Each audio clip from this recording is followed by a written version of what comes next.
Hello, ladies and gentlemen, it's your boy Baby B.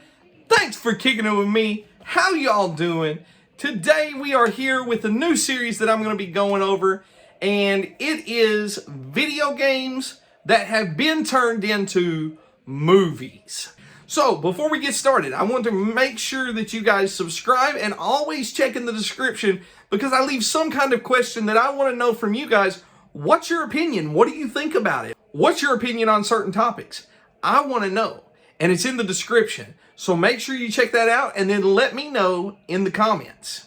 So, the first movie or TV series, anime that has been adapted from a video game that I want to go over and talk about is the Witcher series. I'm going to be talking a little bit about both season 1 and 2. I'm going to start with a spoiler-free discussion. So, overall, it really, when I first started watching The Witcher, I really didn't enjoy it. I didn't like it. I liked the world. I liked the fantasy setting with these monsters and things like that. But I had a hard time liking Geralt's character, and I thought Henry Cavill was doing a great job playing him. I just didn't like Geralt. And then the whole, I'm a Witcher, I don't really have emotions and feelings, it really bothered me at first. I really like supporting cast Yennefer, and I thought she was really good, and I still think that she's really good in the series. She really helps pull the whole series together. Ciri, the girl in the series, she also is a great actress and does a great job of bringing intrigue to that character, because that's who the Witcher series follows. It follows those three main characters. And the story in the beginning, it intertwines the lives of the three characters. They're separate, and it intertwines their journey, right?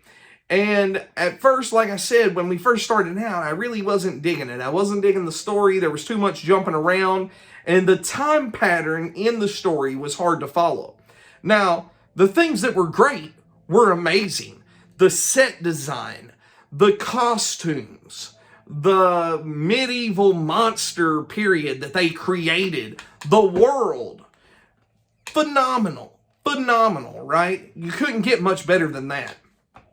And I think a lot of that is from the lore that was already established in the Witcher video game, in the Witcher books, in the other media that the Witcher is based upon. So I don't know if I can give props to the directors and cinematographers and everything like that for the way it looks, the way it feels, and the way it's written.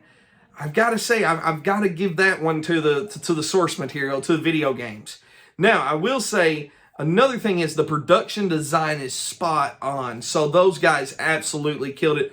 The choreography, those guys absolutely killed it. The makeup artists, the costume designers absolutely killed it.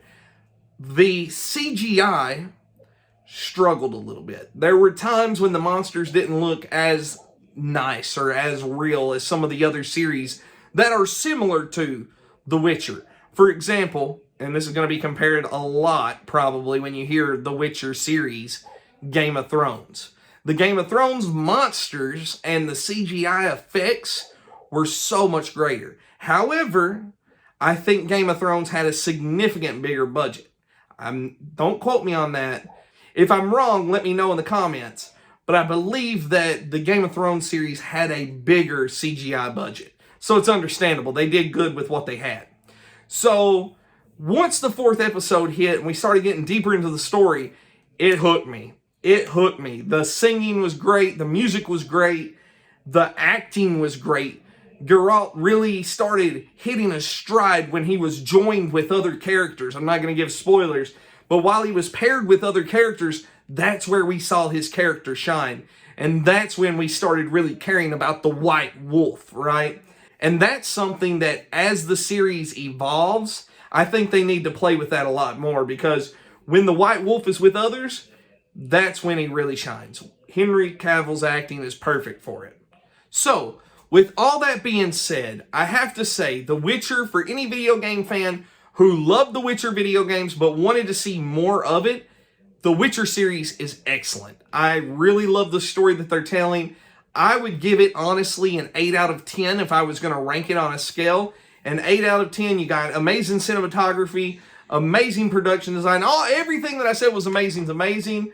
Just those first few episodes when the time's jumping around and you don't really care about any of the characters, that's the tough part.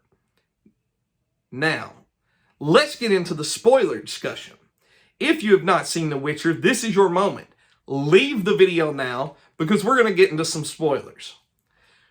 When I said earlier that Geralt really shines when he's partnered with other characters, one of the main characters that you see The Witcher partnered with is Jaskier. Jaskier is an annoying buddy who is constantly getting into trouble. He's nerve-wracking. It's like, what's Jaskier going to get him into this time? Let me tell you, Jaskier and The Witcher are the perfect cinema couple duo. They're not really a couple. They're the perfect duo, right? They're excellent. They complement one another. We got the brooding hero and the goofy sidekick friend who's always causing some mischief, right? And the one acts like he doesn't like him, but we all know that he really likes the silly bard. So pairing them together, awesome choice. And awesome to see Henry Cavill starring. Again, something similar happens in Ciri's story. Ciri getting partnered with the elf boy. I'm drawing a blank on his name right now, but the elf boy who she gets partnered with is excellent. They do such a great job at going back and forth and trying to find their place in this crazy world until finally Ciri just kind of knocks him off his socks, right? Season 1's focused all on The Witcher finding Ciri and finding the child of his destiny. And when he finally does, it's this climatic moment where it's like, I found you. We are together. I'm going to protect you. And up until that point, you have a lot of time jumping and a lot of, intertwining of the stories. And eventually, what happens is all three characters, because I mentioned Yennefer earlier, all three characters end up alone. So they partner up with different people, including Yennefer. Yennefer's partnered up with several different people, including you have her lover, and then you have the lady who trained her. But even Yennefer in the end ends up alone. So all three of these characters by the end of the story, they've been partnered. They started out alone, they get partnered up, and then they end up alone. Until it is that the White Wolf finds Ciri. And that is the climatic moment, right? Yennefer has her own moments where she uses fire magic, which destroys the armies. And it's an awesome moment. But you really wonder, okay, where's the story going to go from here? We have these people who have been looking for each other for so long and haven't been able to find each other. I thought for a second it was going to be that silly little trope where one was close, but they never could reach the other, and that would just last for like 4 seasons or something. But it ended. So where do we go from here? That's where it picks up in Season 2. Season 2 was really playing off of, I have to train Ciri to be able to protect herself and learn the skills that she needs to survive. And Yennefer's story was her, and Ciri's story was Ciri's story was a coming of age of, okay, Geralt's going to train me, but I also need to find my own place, my own place in this world of my womanhood. I need to figure all this out. And then Yennefer's story was, I lost my fire magic and I have to find it.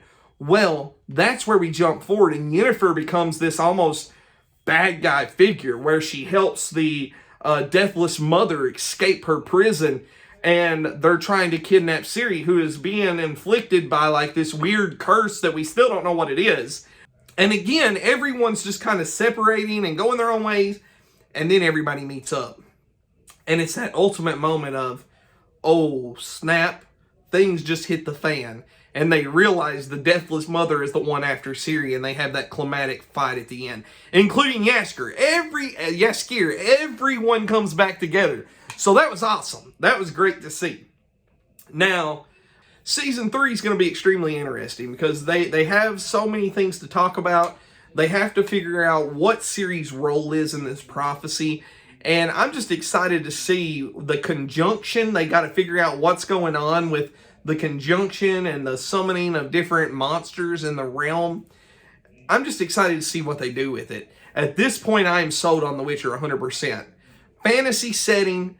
By the end of Season 2, you get great storytelling. By the 5th episode of Season 1, you get great storytelling. It continues on into season 2, and by the end of season 2, you've got a great fantasy show that I would say rivals most fantasy shows out there, besides the first like 5 to 7 episodes of Game of Thrones, okay? We won't talk about the ending of Game of Thrones. But the Witcher does a great job at bringing you into this world and immersing you. And I think that's what any great fantasy show should do. So, what I want you to do is, if you have Netflix, make sure that you check out The Witcher, because these guys deserve it. They work their butts off, and you can tell.